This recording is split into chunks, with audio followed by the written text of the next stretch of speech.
Welcome to this episode of Actually Olympia, the podcast. As always, I'm your host, Jay Burney. Welcome by my co-host, as always, Kellie. Hi, Jay. It's good to be here. What a beautiful day. You can see out the window. The flags are dancing. The Olympics are all pointy out there. It's really lovely. It is lovely. Lovely day for a conversation. It is a lovely day for conversation. Yes. You know, I've always wanted to do my intro like Weekend Update on Saturday Night Live, but the Chevy Chase edition, like I'm Jay Burney and you're not. So, well, you know, you are the city manager. You can do that. And it is my podcast. It is your podcast. I can do whatever I want, right? Do whatever you want. I say, do it over. Let's re-roll. Yeah, I think I just did it. I think everyone got the point. Well, I'm excited for today's podcast, and we got a couple of great guests. Over the last couple of months, I've made a couple of very strategic hires within our department and added a couple of new members to our executive team, both within our community planning and economic development department. So both a new director and a new economic development division manager. And so I'd like to welcome Susan McLaughlin, our new director of community planning and economic development, and Jennica Machado, our economic development division director. So welcome to both of you and welcome to the podcast. Thank you so much. Yeah, it's great to be here. It's pretty cool. And that elevation of economic development is reflected in the department's name, which also expanded to incorporate that. So yeah, I think those of you watching at home and keeping track knew it as community planning and development. We've added the economic development piece to the title because it's an equally important part of the work that's being done in that department. So yeah. Well, as we get started, so we always start with this. So every superhero has an origin story. And I like to think of our department directors and our E-team members as superheroes, and all of our employees that are superheroes doing amazing work, right? So let's talk a little about your origin stories and kind of how you got into serving communities and into local government and your path that got you to Olympia. So Susan, why don't we start with you and then we'll go to Jennica next. I love this question. And so I just need to know, do we have an hour just for this question? We got as much time as you need. Yep. Thank you so much. It's a pleasure to be here. And, my origin story may even surprise Jay, who hired me, right? It might. I was a marine biology major. And what's really interesting about that is I had a passion for the environment. That's not changed. But really wanted to be out at sea 24 hours a day. But anyway, really as an undergrad freshman, right? Took a course in environmental ethics and it changed my life forever. I read an essay by Professor Garrett Hardin. And basically it says this, that we all operate in our own self-interest. Yeah. Mm-hmm.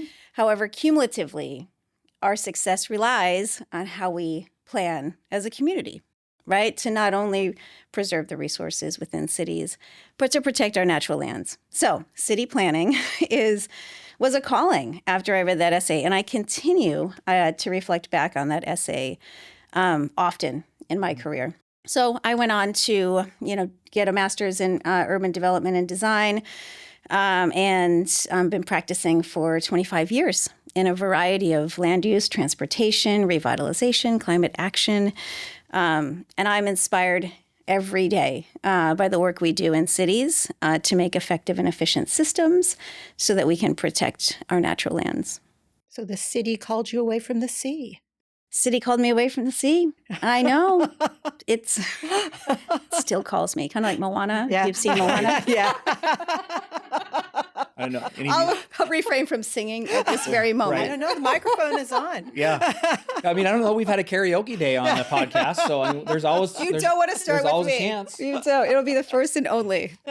You're telling your marine biologist story. Any Seinfeld fans in the room? Love Seinfeld. So I love Seinfeld. I can't. There's quote a great Seinfeld episode where George Costanza is pretending to the woman he's dating that he's a marine biologist, and that he's not really, as you know. And they're walking along the beach, and there's a beached whale, and someone yells out, "Is there a marine biologist?" And his girlfriend says, "Yes, right here." And he trudges in to go save this whale. Anyway, yeah. Thank you. Yeah, I had to share that. But But We relate. yes, Yeah. yeah, That's right. yeah. As my wife will say, I'm a fountain of useless TV trivia and information. Fantastic. So I got to roll with it. But Yeah. well, Susan, welcome, and Thank we're you. glad you're here. We're going to come back and talk for a minute with you about why you picked Olympia. But Jennica, why don't you talk about your origin story with us? And Yeah, I mean, I don't have an essay that I read because that sounds like a really cool origin story. But I really started in the nonprofit world and had really focused on nonprofit administration. And I went to grad school, did my MPA, came up from California, and I thought that was just going to be my full career, and was really happy about it because I was really passionate about value-driven work. And then that kind of led into working for the Workforce Development Council, which was quasi-governmental, and I didn't know it, but it was like a toe dip Yeah. at the time. yeah, And then I had the opportunity to work for Thurston County in economic development, and I really thought before I took that role, like, how does this align with the path that I thought I was going to be on? And really, I saw that this was going as far upstream as I could think about going to work on those issues that I really care about, just from a different angle that I think had some more impact. And so it's not where I saw myself for a long time, but now that I've been able to dig into the work, it's where I see myself moving forward. So. well, it's great. You know, I think a lot of us, you know, break into public service in different ways. I mean, I a lot of times say I'm an accidental city manager, right? I didn't start out that path. I mean, like, you started down a path to be an engineer, and I got into my freshman year and just thought about doing something different. And then even then, I took a job. I worked at Boeing before I worked here, and then took a flyer on a project management job. And 26 years later, here I am, right? And I think a lot of us, when you dip your toe in, Yeah. you realize how amazing this work is to work at this level and work in local government, and how close you are to people. And it's pretty special. And change. Yeah. And change. And making change happen. Making change happen. Yeah. Pretty special. Yeah. To think my entire career is an avoidance of math. That's It is possible. I went into communications because I didn't have to take math. But yet, probably somewhere along the way in college, it made you take some math anyway. Yeah, Right. yeah, statistics. Then Yes. yeah, there I was in a statistics class. There you go. Yes. It's their cruel way of telling you can never get away from math, Right. Kelly. Never. So let's move in. So, you know, I think of job interviews, I think everyone does. They're two-way interviews. You know, we're interviewing people to come work for us. At the same point in time, you're interviewing us, and you're thinking about, do I want to come work for the city of Olympia? And you may have even I may have had competition, you know, when I hired both of you. I think I did, with both of you. And so talk for a minute about what drew you to Olympia, and what got you to yes in Olympia when I made that phone call to both of you and offered you the job. Yeah, Olympia has so much to offer. It's a medium city with big city policies, committed leadership, engaged citizenry and community. I really think it has that unique nature of having the state capital, have some iconic architecture, has rich history.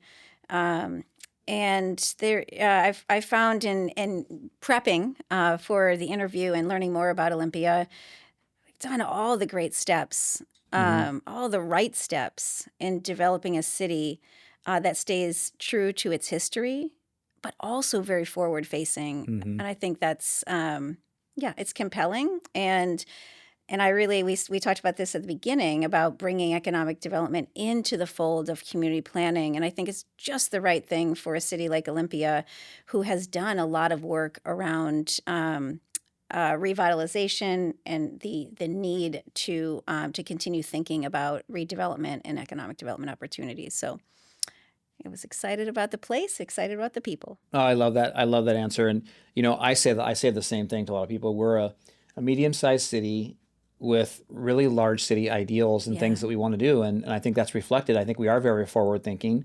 I think we don't sit back a lot and wait for things to happen. I think we're a very city that really tries to think ahead and look on the horizon and say, what should we be doing to advance our community, keep our community moving forward? And so I'm glad that's what you saw when you did your homework here, because I really feel like that's who we are. Agreed. Yeah, good. Absolutely. Well, horizon scanning, that's what communication is about. We talk about that with our communication team, and the city has big city issues, Mm-hmm. Yeah. big city plans, big city Yes. issues, big city problems to solve. So Bring it on. bring it on. We ride out to meet it. Yep, yes, we do. I love that, Kellie. You said that to me on more than one occasion. Right out to meet it. Yeah, yeah. Well, Jennica, how about you? Yeah, being from the area, I had the pleasure to work with my predecessor, Mike Reed, for Yeah. over 5 years. And I was able to see the work that he was doing with the city, the work that City of Olympia was doing in the economic development field. And it was innovative and exciting. And so being able to see what those projects look like and that a lot of the work was a value-driven approach to economic development, that really piqued my interest. And then I was able to look at the Olympia Strong Plan. And that was such a people-centered, value-driven body of work that really just kind of solidified the things that I had seen over the years. And I was like, that's the work I want to do. That's the work that interests me. And City of Olympia has a great reputation for being a good place to work with a great culture. And I was like, all of these things matter to me, and was just very fortunate that a role came up that I was able to slide into. Yeah, me too. And I'm really glad to have both of you here. I'm very excited to have both of you here.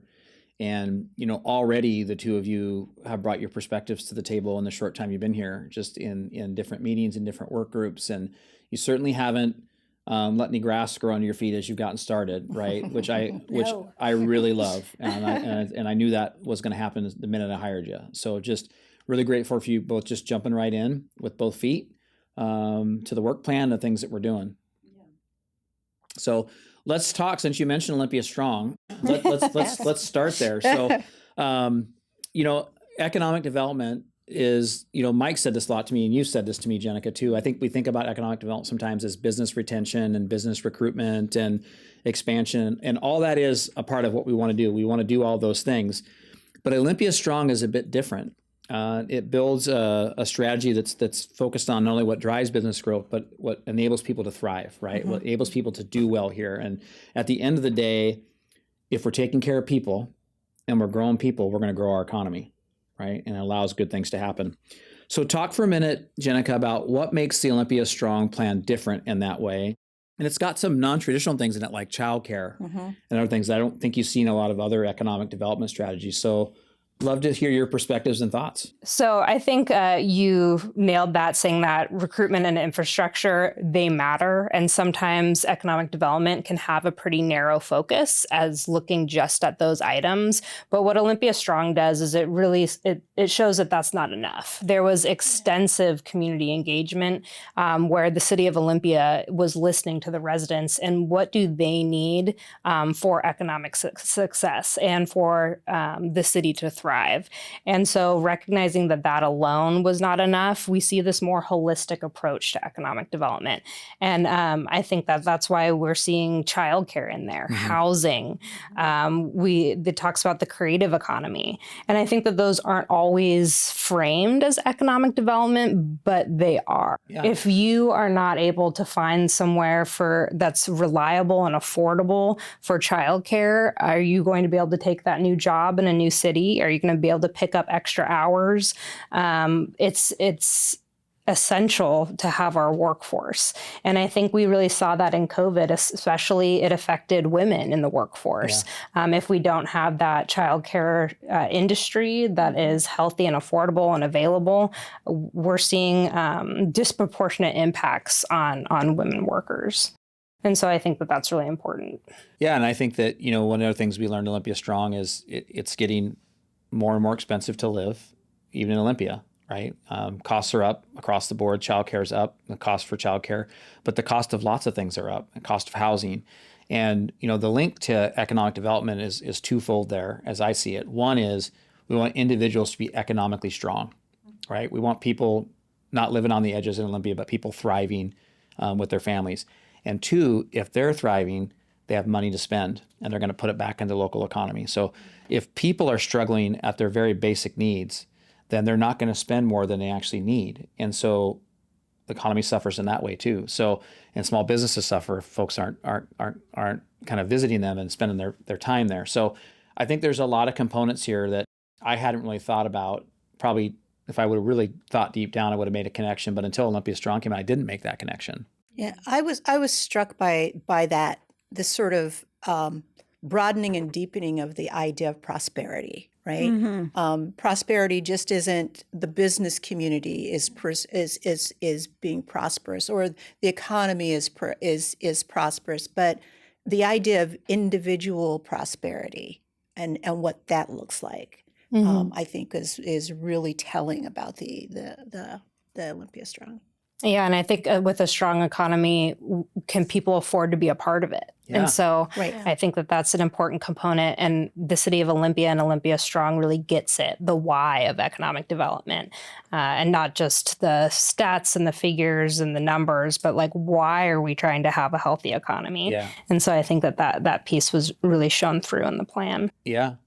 I think the other part that we do a little differently in Olympia is with economic development is, we all want the great big businesses, right? We want those too, but there's a lot to be made by growing your own, right? If we're helping small businesses grow into medium businesses and then grow into large businesses, then we're doing the same things rather than just trying to attract one big business to come into your community. Again, we want everybody to come here, Sure. but we really want to grow the business base that we have, and we want to see those smaller businesses continue to grow and expand. Yeah, definitely. And because I think with economic development, a lot of different places are going after the same big businesses. Yes. And so that's a lot of competition. That's great. And I'm not saying that we shouldn't do that. But I think this approach of kind of economic gardening, of how are we growing local entrepreneurs and how are we providing an ecosystem of support for them, is a really key component, especially when we look at the majority of our businesses here are small businesses. Yep. Yeah. Well, and you mentioned the creative economy, right? And Inspire Olympia gets at that, right? So, the Inspire Olympia program is under your purview as well. And, a couple $1 million a year going out to 60 plus nonprofits. And the whole goal there is to let those nonprofits grow. And as they grow, so grows the economy with it. So I think there's a lot of pieces that we're doing to try to help kind of seed, as you said, the garden. Mm-hmm. Yeah, no, I agree. I think especially there's starting to be a shift in how we're looking at the creative economy. It's not just art's great and makes you feel good. It's an economic driver. It's a sector. And we see that as a big contributor locally. And it's a fast growing sector, even across Washington State. And so I think it's important that we, when we talk about the creative economy, it is all the great feel-good things, but it's also a strong driver. Yeah. It's all the things that make Olympia cool, too. Yeah. It is. Yeah. Definitely. Well, Susan, you came at a really interesting time. I did. Yeah. We are in the midst of updating our comprehensive plan, which is sort of the vision that the community has of its future. And you're also getting to know the community at the same time. It's an interesting lens. And I'm really interested in what's standing out for you around that work and around what's being developed. Yes. Well, it is. It's an interesting time in Washington State across the board. This is a period where many cities are doing their comprehensive plan updates. So it feels like planner therapy sessions across the state. Yeah, right. Behind closed doors. Absolutely, it's a lot of responsibility and it's a lot of opportunity. And I will say for the city of Olympia, we are fortunate in the sense, depending on how you look at it, that we anticipate over 13,000 new residents by 2045. But we're zoned for those new residents. So that's interesting. It's an interesting place to be for the Olympia Comprehensive Plan. Many cities will have to create new growth opportunities. That means to rezone areas intentionally to meet growth targets. So Olympia has what's called banked capacity. We can invite people in to Olympia. But how are we inviting them in, right? So the comprehensive plan is a 20-year strategy. It involves so many different aspects, from housing, economic development, to climate, transportation. So all of these things put together equates to what city are we creating? We just talked about the economic development component of it. Why do people want to live here? 13,000 new people. Why? What are they going to be doing? Yeah. What, not only comfort, protection, but enjoyment, right? People make Right. decisions on those three levels. And so it's a really exciting time. A lot of people may think about the comprehensive plan as, what a boring policy document. And, quite frankly, I don't anticipate it being a coffee table book. If we land on that, that's impressive. It Run never through has been. Communications. I mean, maybe that's a goal. Yeah. But I will say it is, like many things, it is developing the vision in concert with the community that matters, that helps shape directional intent. And it's then aligning resources towards those policies and with that intent. So exciting times. Some things that stand out to me are, really looking at climate change, sea level rise, really adapting to what's in front of us in a positive and resilient way. I think we're doing a great job with that. I think that housing is something that not only encouraging housing, you've heard it, you start to not hear it when people say it so much, but really let's unpack that and talk about what kinds of housing. Washington State, we're in such a unique time because housing was mandated to cities across this state. Yes, it was. And that, whilst some, that created many challenges, the feeling of a loss of local control, and I get that. At the same time, the state really filled a legislative need where that was challenging. And so what it did is it matched housing needs with affordability, something that Olympia has been committed to for honestly decade plus. Yep.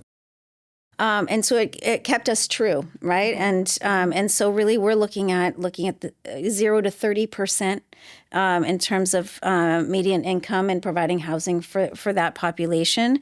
It gives us a finer pencil, a sharper pencil in which to seek out housing opportunities, and that's in partnership with private development. And so housing, I really think our ability on this periodic update to define it so specifically that when a developer sees our language, they know to come to us and that we can partner on something that's going to serve the community's needs. Yeah, I love that. I mean, we talked a lot about, how we continue to get developers that are up north to keep coming south. Yeah. Right. And, I think people are coming south to find more affordable housing, right, which does affect us here. But, we need as much affordable housing as we still need the same number of market rate, right? We still need market rate. We're still behind. And we still need a great number of affordable housing units. And we're going to continue to try to do what we can to subsidize and market that and get developers here helping us build on more on the affordable side. The 80% area median income and below is a big need in our community. Absolutely. I think I want to stress to all the listeners is that all housing is good. Yep. We are interested in housing, period. I think that, if you're a single family homeowner, great. If you want to put an ADU, an accessory dwelling unit on your property, even better. What that does is it lets people age in place, right? And so we have legislation that not only are creating the high density affordable housing units, but also fostering aging in place opportunities by allowing, whether it be middle housing or whether it be accessory dwelling units, that's retaining our communities as they are. Yeah. Love that. Yeah, that's pretty cool. So as both of you are digging into your work around economic development, urban design, what are the near-term opportunities for Olympia? I literally get chills with this question. I see nothing but opportunity in Olympia, particularly. Look, I think we're doing the framework for the neighborhoods. We've talked about that. The comprehensive plan is going to set the vision, and our policy and zoning is going to set the framework. It will enable it. But let's talk about downtown. let's talk about downtown. When we talk about building community, building investment, building resilience, the epicenter of that is really our downtown core. Yeah. And I think, when we look at, we have over, it's an astronomical number of vacant parcels that are parking lots. And so Some that we own. Some in fact that we own. It's interesting, and I've said this at the beginning, that Olympia's made all the right moves, right? We've acquired property in the right places. We have signaled partnerships.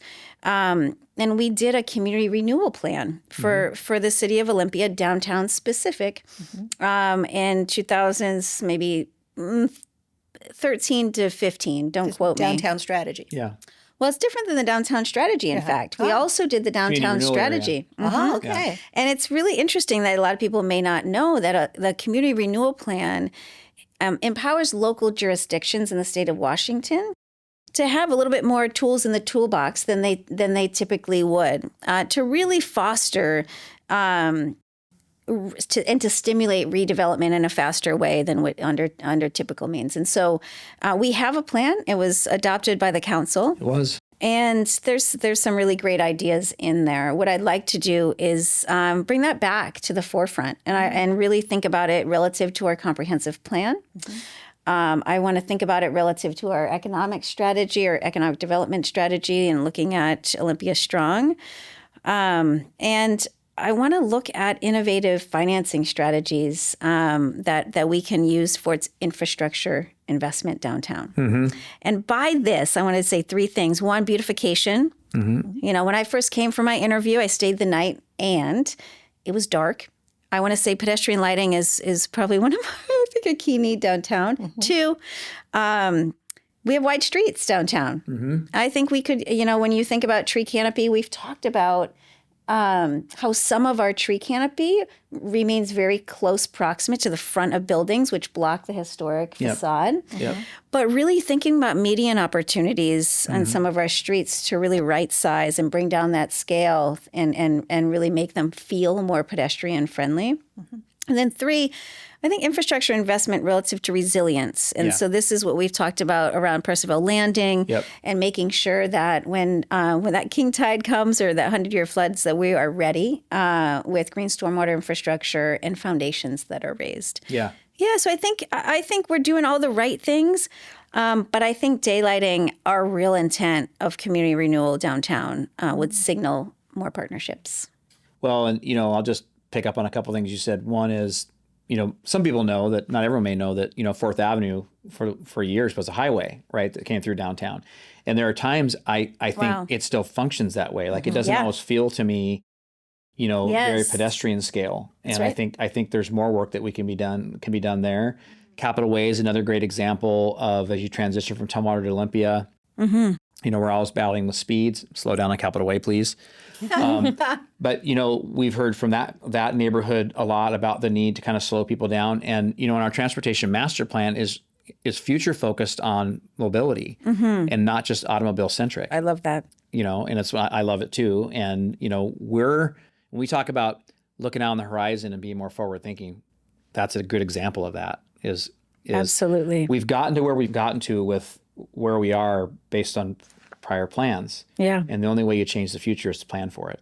And so we can do that through a comp plan. We can do that through economic development strategies. We can do that through transportation master plans. But at some point in time, we have to say, we're kind of done with where we are, and we need to start thinking about what's a better future for all of us. That's right. And you do that with good planning. And so some of the things you said really, really give me goosebumps, because I do think about the future of things that we have and what they can look like in the future, and how it can even make the businesses more approachable and more accessible if we do those things. And so I don't know, Jennica, if you want to add to some of this line here. I think I would underscore downtown activation. I think it's a place where small wins can really build momentum. So I would just excellent answer. And then, I think strengthening business resiliency. We have some in the Olympia Strong plan looking at business support training. We've done some of that with some of our partners. I think continuing to look at that to help businesses prepare for any economic downturns in the future will be a great opportunity. And then, I think focusing on the Olympia Strong priorities and going into implementation, because I think there was a lot of great planning. And now I think that I look forward to the opportunity to be able to move from planning to implementation on that front. Yeah.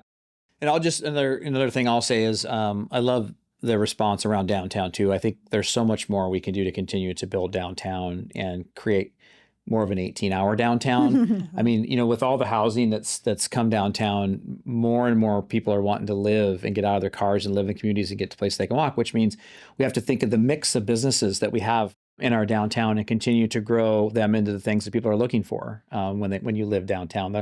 The corner grocery store, the corner pharmacy, those types of things. I think we got to continue to work on as well. So I just wanted to add that to the mix, and really great discussion here. It is. It goes to my longtime hope to be able to buy socks downtown. Hey, okay. Like just regular old socks, some Hanes. Not fancy socks, Not just fancy regular old socks, socks. not Just socks. Just go I someplace. love that. I love that indicator. Very specific. Yeah. No, but it's Yeah. It's I, very. I appreciate that. It starts with a dream. I need some socks. I have to go to the mall. Well, and, you said the mall. I mean, we talked about downtown, but we Yeah. also just finished a Capital Mall Right. Triangle sub-area Right. plan.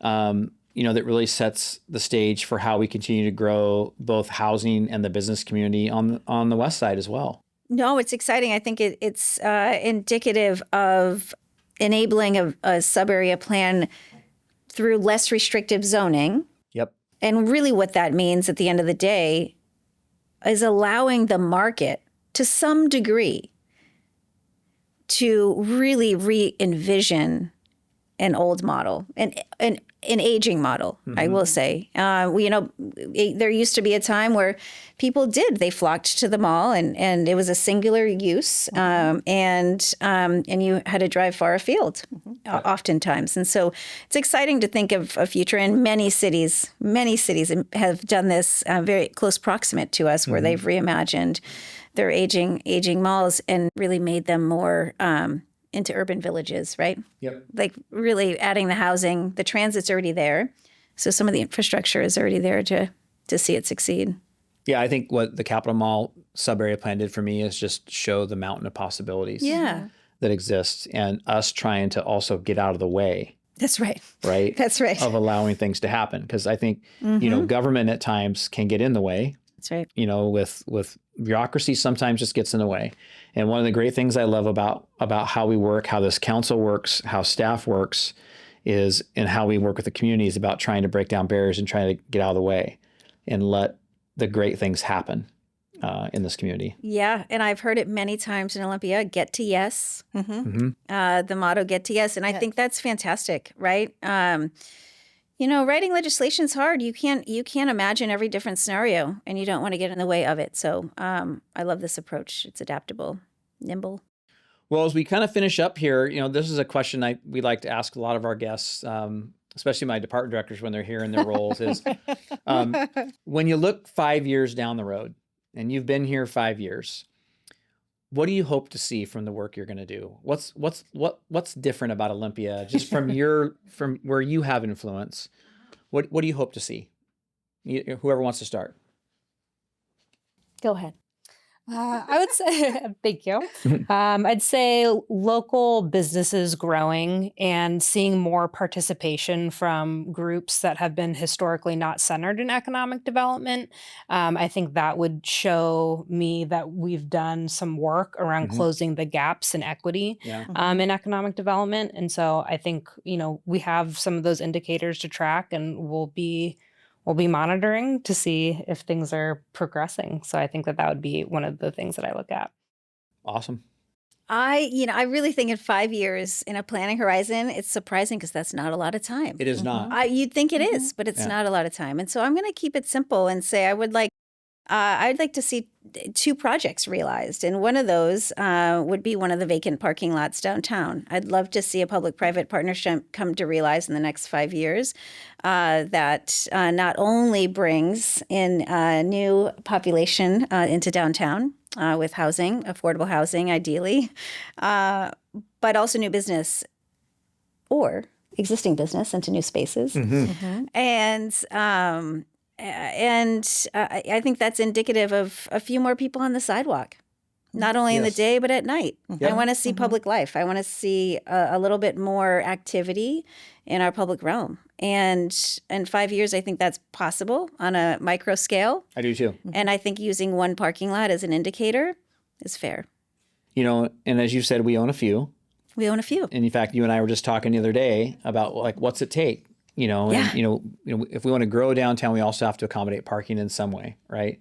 And transit and mobility, but parking is still a big one. And so finding partnerships that allow for us to continue to grow parking, but getting rid of our surface lots, right? That really need to get turned into economic activity or housing. It's the highest, best use for those. It's not parking. Yeah. Right. But we've got to make sure we find solutions for parking that allows us to free those up. And the minute we do, I know that, you know, you and Jennica will go to work and fill them with all kinds of cool stuff. So I'm with you. I mean, I hope that 5 years from now, you know, we continue to see that growth. I mean, Griswold's, the old Griswold site sat vacant for so long. And then one day I was on a tour with Walker John of his properties with Mike Reed. And we said, hey, what would it take you to build on that site? And that spurred a whole conversation. You know, Walker had not built lower income affordable housing before. And this is his first project. That's fantastic. All because we had a conversation about a vacant piece of property and an idea came about. And I look forward to you having those same conversations in the community with lots of different people. Yeah. And for you coming to my office and saying, Jay, I have got one. And how do we make this work? Right. So, in any event, I think that's it for us. It is. Really appreciate having you both on today. What a fun visit this was. Yes, thank you. Yeah. I hope it wasn't too painful. No, it's not. No. There you Pleasant. We're pretty easy. Yay. Pretty easy. Well, I hope to have you both on again soon, especially as things kind of progress and things start to move. We'll have you back. I mean, we could do a whole segment on Olympia Strong. We can do a whole segment on how we continue to advance the comprehensive plan in our community and what that really means to our community and how people can hold us accountable to that. So we'll be having a lot more of those conversations over the coming year and probably 2 and or more. And we'll have you both back at a different time. Sounds Fantastic. good. Wow. So great talking to you. And I want to thank everyone for listening to this. Thanks, Olympia, as always. It's been fun. It always is. So you can find this podcast everywhere you can find a podcast. That's like from Apple to Spotify. There's also a video version of this thing where everyone is looking really good because the lighting is so good. And that's on olytv3.com. And you can get to Oly TV 3 by downloading the Oly TV app to your device. You know, every time I'm in front of a camera, I tell you to do that and that it's really good. So do it. I have mine, Kelly. Done. Done. Me Done. too. My app's on my phone. I sometimes watch council meetings like this while I'm in the council meeting just to make sure everything's running. Like, okay, yeah. So it's a little dizzying, but I do that. So we're always open to questions from the community because this podcast is a touch point for you. So to the community. So like I say, hit us up with a question. Our mailbag is empty and it's making me sad. So Fill it up. Yep. That's right. So send us some love, subscribe to the podcast, leave a rating and a review. Remember, it always has to be a positive one, please. We need our likes and our clicks. And clicks. And recommend our podcast to your friends and your family too. So you can stay connected with what's happening in the city. You can visit our website. You can subscribe to our e-news. And you can find all kinds of extra resources and information. And you can follow us on social media. So send us topics. Tell us what to talk about. Things that are meaningful to you. We're looking forward to it. And that's it. All right. Well, that's it for this episode. Thank you, Jennica and Susan and Kellie, and we'll see you next time. All right. Be well, everybody.